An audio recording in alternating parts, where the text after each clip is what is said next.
ವಿವಿಧತೆಯಲ್ಲಿ ಏಕತೆ ನಮ್ಮ ಸಂಸ್ಕೃತಿ. ಅಂತೆಯೇ ಜನವಾಣಿ ಬೇರು ಕವಿವಾಣಿ ಹೂವು ಎಂಬ ಮಾತಿನಂತೆ ಜನಪದ ಜಾನಪದ ಪ್ರಕಾರಕ್ಕೆ ತನ್ನದೇ ಆದ ಮಹತ್ವ ವೈವಿಧ್ಯತೆ ಇದೆ. ಇಂತಹವುಗಳಲ್ಲಿ ಕೋಲೆ ಬಸವನಾಟವು ಒಂದು. ಹಿಂದಿನ ಕಾಲದಿಂದಲೂ ಕೋಲೆ ಬಸವನಾಟ ನಡೆಯುತ್ತಿದೆ. ಈ ಬಗ್ಗೆ ಸ್ಪಷ್ಟ ಮಾಹಿತಿ ಲಭ್ಯವಿದೆ. ದಕ್ಷಿಣ ಭಾರತದಲ್ಲಿ ಕರ್ನಾಟಕ, ಆಂಧ್ರ ಪ್ರದೇಶ, ತೆಲಂಗಾಣ, ತಮಿಳುನಾಡಿನ ಅನೇಕ ಕಡೆ ಈ ಕೋಲೆ ಬಸವನಾಟ ಸಂಪ್ರದಾಯವನ್ನು ಕಾಣಬಹುದಾಗಿದೆ. ಕೋಲು ಅಥವಾ ಕೋಲೆ ಬಸವ ಎಂದು ಕರೆಯುವ ಇದು ಒಂದು ಮನರಂಜನೆಯ ಆಟ.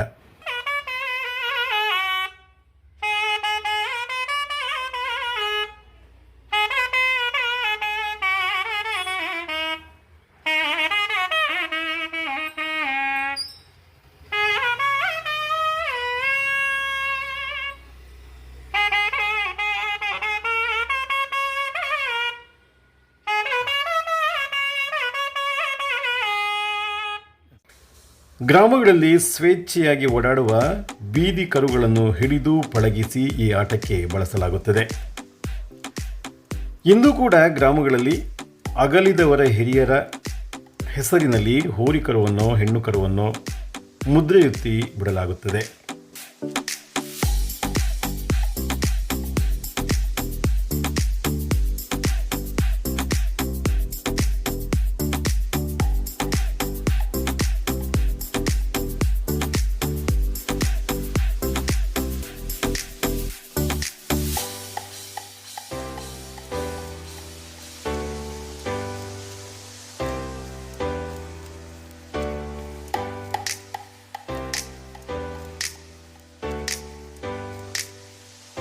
ಕಪಿಲೆ ಬಸವ, ಕವಲೆ ಬಸವ, ಕೌಲೆ ಬಸವ, ಮುಂದೆ ಕೋಲೆ ಬಸವ ಎಂದಾಗಿದೆ.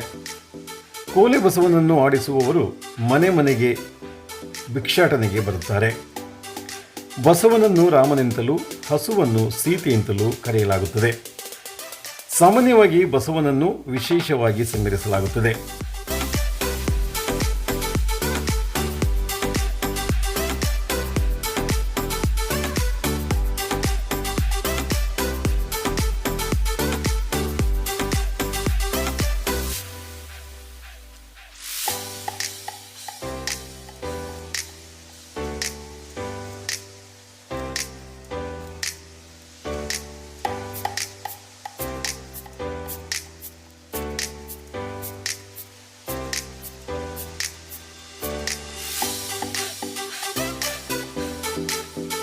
ಕೋಡಿನ ತುದಿಗೆ ಬಣ್ಣ ಬಣ್ಣದ ಕುಚ್ಚುಗಳನ್ನು, ಕಾಲುಗಳಿಗೆ ಗಗ್ಗರ, ಹಣೆಗೆ ಲೋಹದಿಂದ ಮಾಡಿದ ಶ್ರೀರಾಮನ ಇಲ್ಲವೇ ಆಂಜನೇಯನ ಲಾಂಛನ, ಕವಡೆ ಸರ ಅಳವಡಿಸಲಾಗುತ್ತದೆ.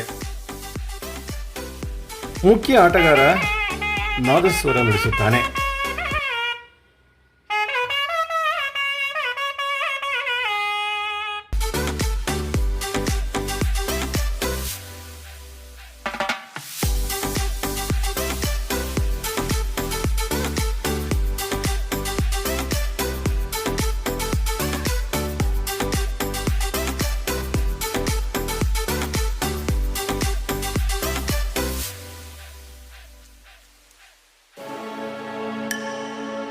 ಮನೆಯವರು ನೀಡುವ ದವಸ ಧಾನ್ಯ, ಬಟ್ಟೆ ಬರೆ, ಹಣ ಪಡೆಯುತ್ತಾರೆ. ಹೆಂಗಳೆಯರು ಬಸವನಿಗೆ, ಸೀತೆಗೆ ಪೂಜೆ ಮಾಡಿ ಹಣ್ಣುಗಳನ್ನು ತಿನ್ನಿಸುತ್ತಾರೆ. ಆಟಗಾರನ ಅಣತಿಯಂತೆ ಬಸವ ಮನೆಯವರನ್ನು ಮಂಡಿಯೂರಿ ಹರಸುತ್ತಾನೆ, ಆಶೀರ್ವದಿಸುತ್ತಾನೆ. ಗ್ರಾಮಗಳಲ್ಲಿ ಸೀತಾರಾಮ ಕಲ್ಯಾಣ ಮಾಡಿಸಲಾಗುತ್ತದೆ.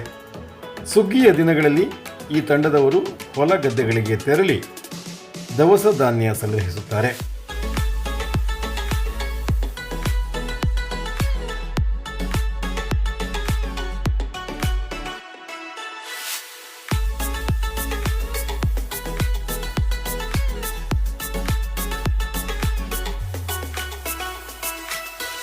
ಬಾಲಗ್ರಹ ನಿವಾರಣೆಗಾಗಿ ಪುಟ್ಟ ಮಕ್ಕಳನ್ನು ಬಸವನ ದೇಹದ ಕೆಳಗೆ ನುಸುಳಿಸಲಾಗುತ್ತದೆ. ವಂಶಪಾರಂಪರ್ಯವಾಗಿ ಈ ಕಸುಬನ್ನು ಮುಂದುವರಿಸಿಕೊಂಡು ಬಂದವರಾಗಿರುತ್ತಾರೆ. ಚಮತ್ಕಾರದ ಮಾತು ಇವರದು.